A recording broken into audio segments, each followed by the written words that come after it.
देखिए हम लोग जो है लास्ट क्लास में हम लोग डिस्कस कर रहे थे मैकेनिकल इंजीनियरिंग सब्जेक्ट के बारे में, ठीक है ना। तो इसी को हम आपको कंटिन्यू करेंगे। हम मैकेनिकल इंजीनियरिंग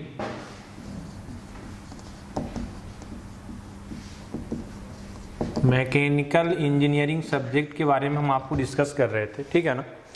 देखिए मैकेनिकल इंजीनियरिंग सब्जेक्ट में जो हम लास्ट पॉइंट आपको बताए थे, है ना, वो हम एनर्जी इंटरेक्शन के बारे में देख रहे थे, ठीक है ना, कि थर्मोडायनामिक्स में एनर्जी इंटरेक्शन का मतलब क्या समझते हैं, है ना। तो उसमें हम आपको बताए थे कि एनर्जी इंटरेक्शन में मेनली हम वर्क और हीट के बारे में पढ़ेंगे।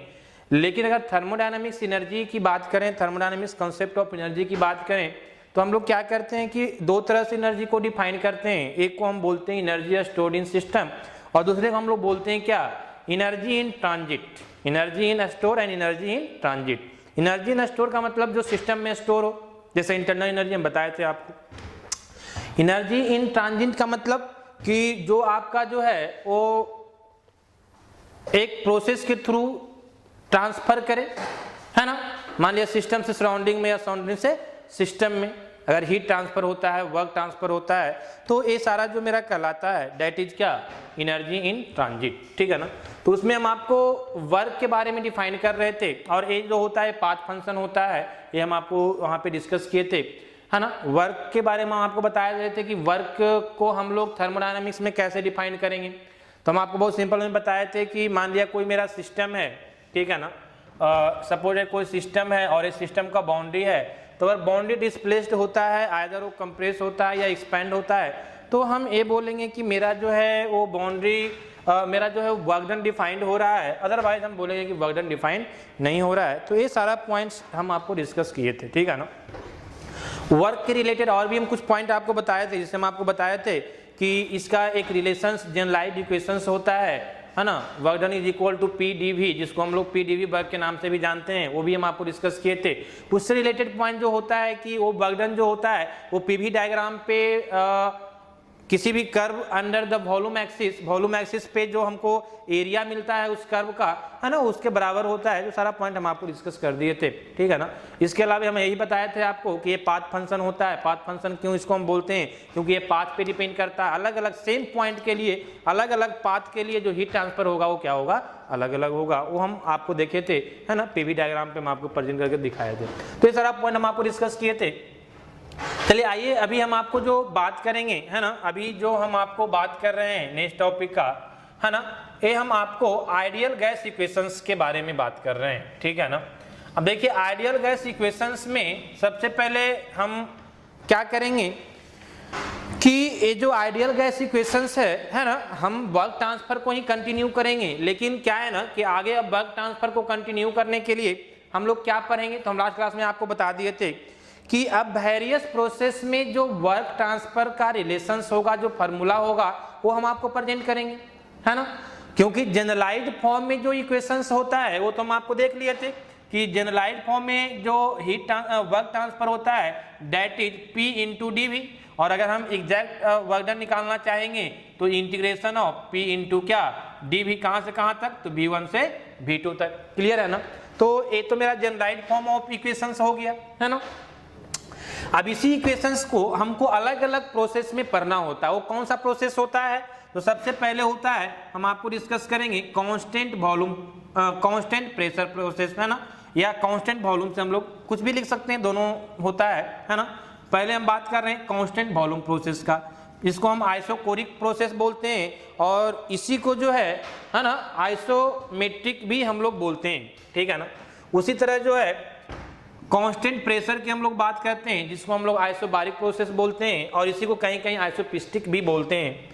तीसरा प्रोसेस हम लोग पढ़ेंगे कांस्टेंट टेम्परेचर, जिसको आइसोथर्मल प्रोसेस भी हम लोग बोलते हैं, है ना। चौथा प्रोसेस हम लोग पढ़ेंगे दैट इज आइडियाबैटिक प्रोसेस, ठीक है ना, जिसमें कि हम लोग आगे डिटेल में डिस्कस करेंगे आपको कि आइडियाबैटिक प्रोसेस का मतलब क्या होता है ना। ये सारा चीज हम आपको बताएंगे, क्लियर। इसके बाद जो है लास्ट पॉइंट जो हम लोग पढ़ेंगे, है ना, दैट इज पॉलीट्रॉपिक। ये मतलब प्रोसेस जो है ना, पॉलीट्रॉपिक प्रोसेस। Polytropic process. तो ये 5 तरह का प्रोसेस हम लोग स्टडी करेंगे थर्मोडायनामिक्स में, और ये सारे अलग अलग प्रोसेस में इस बेसिक रिलेशन जनरलाइज्ड इक्वेशंस को यूज करेंगे, और थोड़ा सा क्या होगा सबके केस में फॉर्म जो है इक्वेशंस का वो चेंज होते जाएगा, ठीक है ना। तो अलग अलग प्रोसेस में अलग अलग इक्वेशंस डिफाइंड होगा। यहाँ से एक जनरलाइज्ड इक्वेशन है, ये आपका क्या है, जनरलाइज्ड इक्वेशन है। यहीं से हम सबके इसी को हम सब प्रोसेस के लिए अलग अलग यूज करेंगे, और वहां से एक अलग रिलेशन हमको डिफरेंट रिलेशंस डिफाइंड होगा, थोड़ा सा चेंजेज आएगा उसमें, है ना। लेकिन क्या है कि इसको स्टडी करने की पहले हमको एक चीज का रिक्वायरमेंट आएगा, या फिर ये बोले कि आगे जब हम इस पे क्वेश्चन सॉल्व करेंगे, हीट वर्क ट्रांसफर जब हम आपको निकालेंगे, है ना, किसी भी क्वेश्चंस में जब वर्क ट्रांसफर हमको निकालना होगा, तो वहां पे हमको क्या है कि ये डिफरेंट टाइप्स ऑफ प्रोसेस, है ना, में मेरा जो आइडियल गैस इक्वेशंस होता है उसका रिलेशंस का यूज पड़ेगा। कहने का मतलब क्या है कि आइडियल गैस इक्वेशंस को डिफरेंट टाइप्स ऑफ प्रोसेस, यही डिफरेंट टाइप्स, है ना।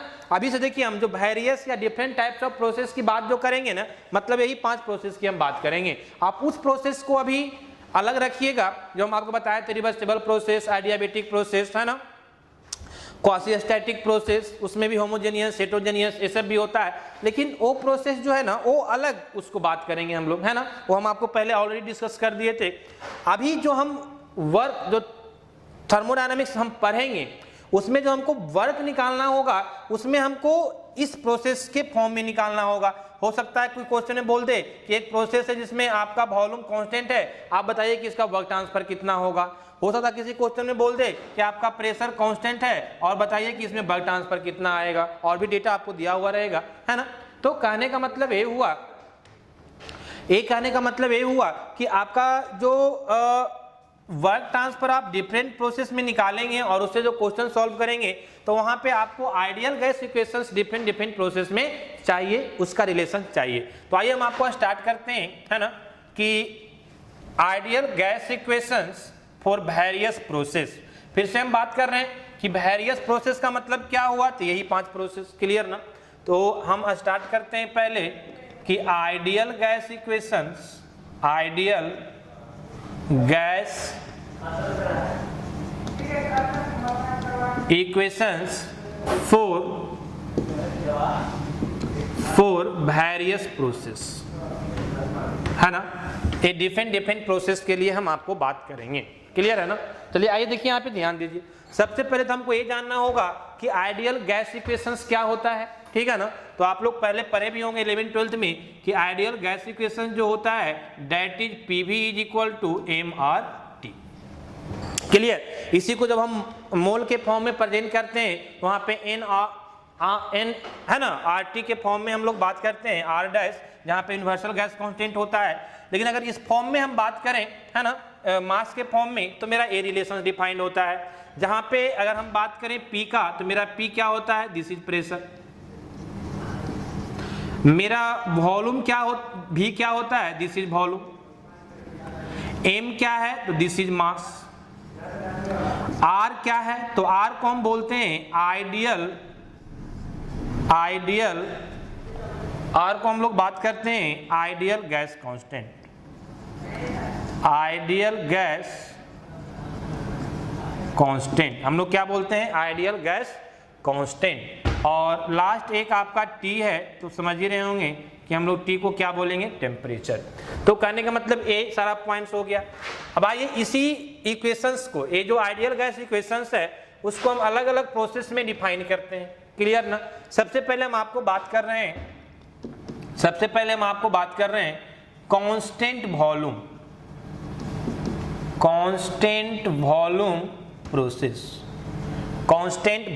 प्रोसेस, जिसको हम लोग और इसी को बोल सकते हैं आइसोकोरिक प्रोसेस, इसी को हम लोग बोल सकते हैं आइसोकोरिक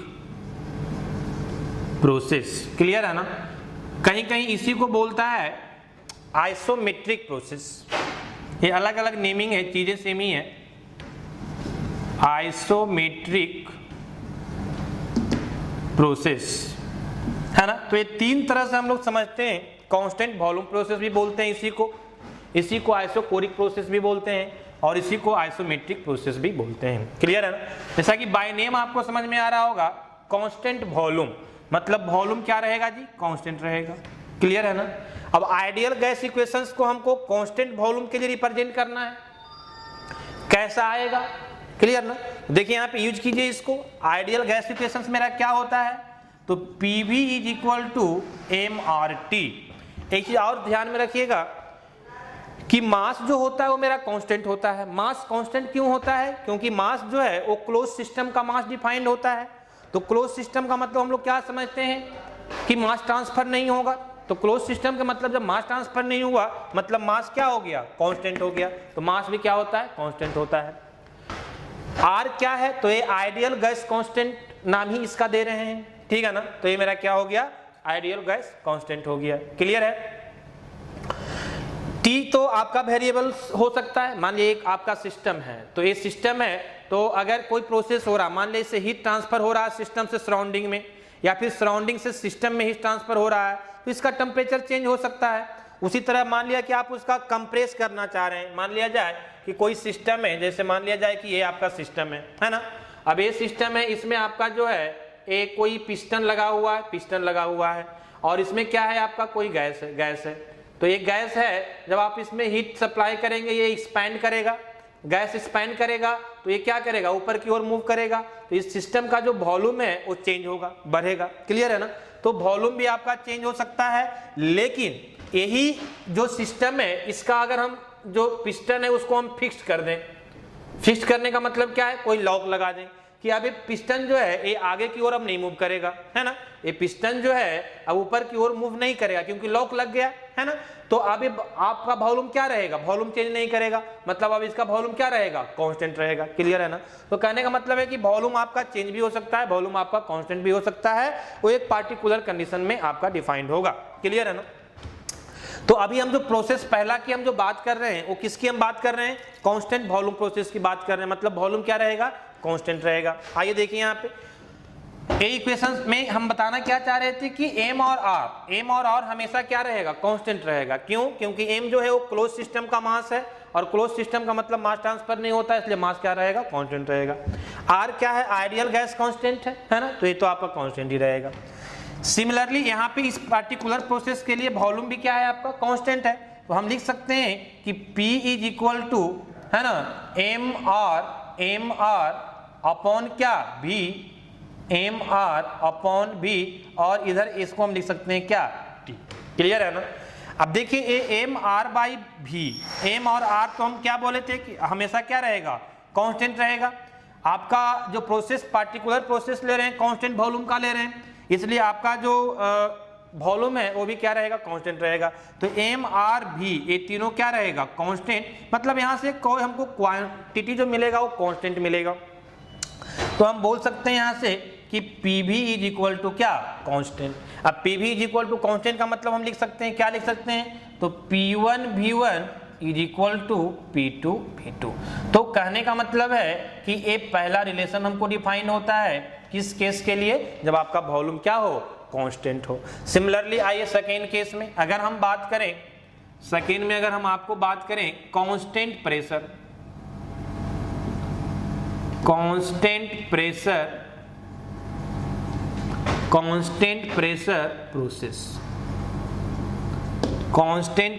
प्रोसेस, इसी को हम दूसरा नाम भी बोलते हैं, that is known as isobaric. उसको आइसोकोरिक बोल रहे थे, है ना? Isochoric, this is isobaric process, है ना?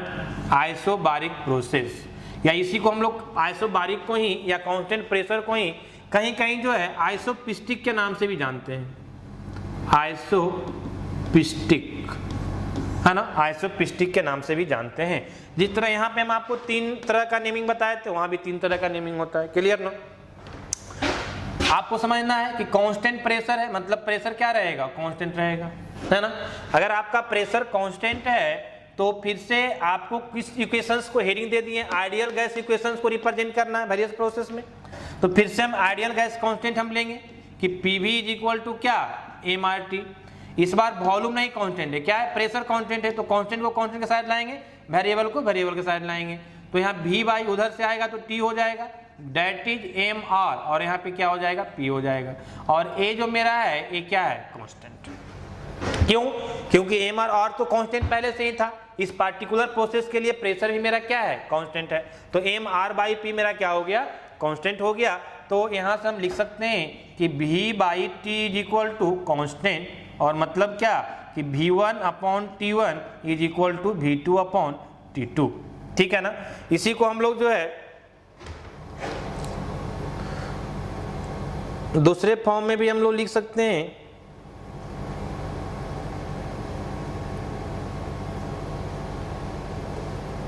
ठीक है। एक यहाँ पे मिस्टेक हो गया है, थोड़ा सा ध्यान दीजिएगा कि ये P upon T is equal to constant है, तो ये P into V by constant लिखा गया है, ठीक है ना। तो एक थोड़ा सा यहाँ पे करेक्शन है ना, ये मिस्टेक हो गया थोड़ा सा। तो ये आपका जो है ये P बाई टी होगा, that is equal to constant.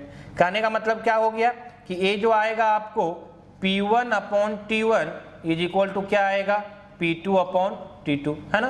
ये पता नहीं कैसे हो गया था यहाँ पे, क्लियर। तो ये आपका हो गया। आप दूसरे फॉर्म में भी इसको लिख सकते हैं, कैसे लिख सकते हैं, तो कहने का मतलब है कि इसको दूसरे फॉर्म में आप लिखने के लिए आप लिख सकते हैं, अगर P को एक साथ रखना चाहते हैं तो P1 बाई P2 लिख सकते हैं, P1 बाई P2 लिख सकते हैं, डेट इज इक्वल टू ये आपका इधर आ जाएगा तो क्या हो जाएगा, T1 बाई T2, है ना। मतलब प्रेशर टेम्परेचर को एक साथ रखना चाहते हैं। सिमिलरली आप यहाँ पे आइए, ध्यान दीजिए, ये आपका V1 upon T1 is equal to V2 upon T2, clear. इसको भी आप V1 को एक साथ लिखना चाहते हैं, T1 को एक साथ लिख सकते हैं क्या कि V1 upon V2 is equal to T1 upon T2।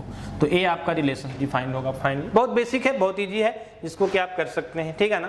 चलिए आइए नेक्स्ट हम लोग यहाँ पे देखते हैं, that is known as constant temperature या आइसोथर्मल प्रोसेस। ध्यान दीजिए यहाँ पे, बहुत बेसिक पॉइंट है, थोड़ा सा समझने का चीज है कि मान लिया अगर हम बात करें थर्ड नंबर में, जो मेरा थर्ड नंबर में है that is known as third number में जो इक्वेशंस है, हाँ, जो रिलेशंस हम लोग डिफाइन करेंगे वो किस प्रोसेस के लिए है, तो this is known as constant temperature, या इसी को हम बोल सकते हैं आइसोथर्मल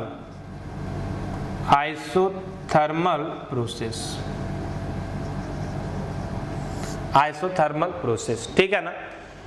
अब कांस्टेंट टेम्परेचर या आइसोथर्मल प्रोसेस का मतलब आप समझ रहे होंगे, कांस्टेंट टेम्परेचर मतलब टेम्परेचर शुड बी कांस्टेंट, है ना। फिर से आप आइडियल गैस इक्वेशन को यूज कर दीजिए, क्या PV is equal to MRT, है ना। इस बार क्या कांस्टेंट है, टेम्परेचर, तो आपको एक ही साइड है ऑलरेडी सारा कांस्टेंट, तो PV is equal to MR पहले से कांस्टेंट, यहाँ पे T भी कांस्टेंट, तो ये सारा क्या हो जाएगा, कांस्टेंट, है ना। यही वाला इक्वेशन वहाँ लिखा गया था, पता नहीं कैसे।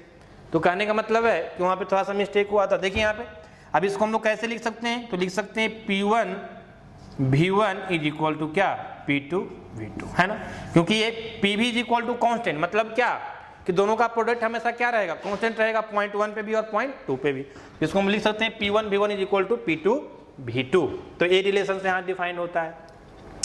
इसी तरह से दो रिलेशन हम लोग को और डिफाइन करना होता है ना, दैट इज आइडियाबेटिक प्रोसेस के लिए और पॉलीट्रॉपिक प्रोसेस के लिए, है ना। चलिए आइए देखते हैं, वो दोनों भी 1 बाई 1, ठीक है ना।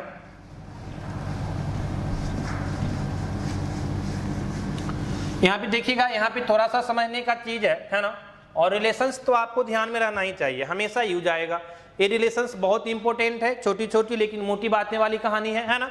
ये बहुत छोटा पॉइंट है, बहुत छोटी चीजें हैं, लेकिन यूज बहुत ज्यादा है। कोई भी क्वेश्चन आप सॉल्व करेंगे इसका यूज पड़ेगा, श्योर पड़ेगा, है ना।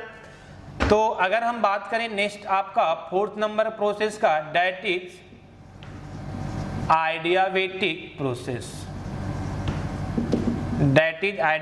प्रोसेस, ठीक है ना। आइडियाबेटिक प्रोसेस का मतलब अभी मैं यहाँ पे शॉर्ट में आपको बता देते हैं, फिर हम आपको डिटेल्स में जब वर्क ट्रांसफर पढ़ाएंगे ना पूरा आइडियाबेटिक प्रोसेस के लिए, तो वहाँ पे हम आपको डिटेल्स में लिखाएंगे, ठीक है ना। अभी हम आपको शॉर्ट में यहाँ पे आपको डिस्कस कर देते हैं, क्योंकि यहाँ पे मेरा मेन एम है वो क्या है, तो मेरा मेन एम है कि आइडियल गैस इक्वेशंस को इस प्रोसेस के लिए रिप्रेजेंट करना, तो वो हम लोग करेंगे। बाकी आडियाबैटिक प्रोसेस होता क्या है इसको डिटेल्स में हम वहां पे डिस्कस करेंगे जब हम आपको बताएंगे कि heat transfer for adiabatic process, ठीक है ना। लेकिन अभी हम जो इंपॉर्टेंट पॉइंट है बता देते हैं। 2 पॉइंट होता है। पहला इसका एक रिलेशन डिफाइंड होता है, पीवी पे power gamma is equal to constant, this is for adiabatic process. जहां पे पी समझ रहे हैं कि प्रेशर है, भी आपका वॉल्यूम है, यहाँ पे आपका गामा क्या है, गामा क्या है, दिस इज नोन एज आडियाबैटिक। अगर हम आडियाबैटिक प्रोसेस में बात करते हैं तो इसको हम आडियाबैटिक इंडेक्स के नाम से जानते हैं। कहीं कहीं जो है गामा को जो है ना वो रेशियो ऑफ स्पेसिफिक हीट के नाम से भी लिखेगा, क्योंकि इसका जो रिलेशंस होता है वो Cp/Cv होता है। क्लियर है ना।